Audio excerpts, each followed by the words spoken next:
আসসালামু আলাইকুম, শুভস ফার্মের নতুন একটা ভিডিওতে আপনাদেরকে স্বাগতম।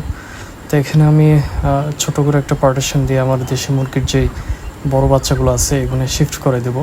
যেহেতু বাচ্চাগুলো বড় হচ্ছে তাই ওদের একটু স্পেস বড় লাগবে এখন।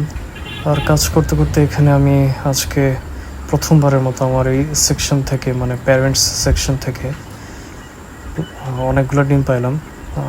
আগে 2 পিস উঠেছি আর পরে 5 পিস, তো টোটাল 7 পিসের মতো ডিম পাইলাম। কারণ মুরগিগুলোকে এখানে শিফট করে দেওয়ার পর ডিমের যে প্রোডাকশনটা একটু কমে গেছিলো, তো এটা আশা করা যায় আবার ফিরে আসতেছে। তো আজকে ডিমের যে পরিমাণটা দেখেই বোঝা যাচ্ছে যে আজকে যে এদের প্রোডাকশনে আবার ফিরে আসতেছে। আর এইদিকে একটু একটু করে অনেকগুলো ডিম জড়ো হয়ে গেছে দেশি মুরগির। এখানে প্রায় 50 পিসের মতো ডিম জড়ো হয়েছে। আর কালার বার্ডের আছে 6 পিস, টার্কির আছে 2 পিস।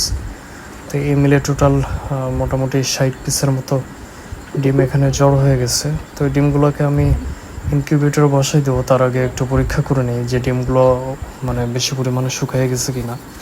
যদিও ফ্রিজে আমি সংরক্ষণ করেছিলাম।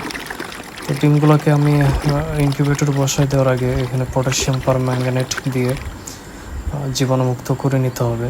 তাই এখানে একটু পানিতে কিছুক্ষণ চুবায় রাখতে হবে ডিমটা, যাতে জীবাণুমুক্ত হয়।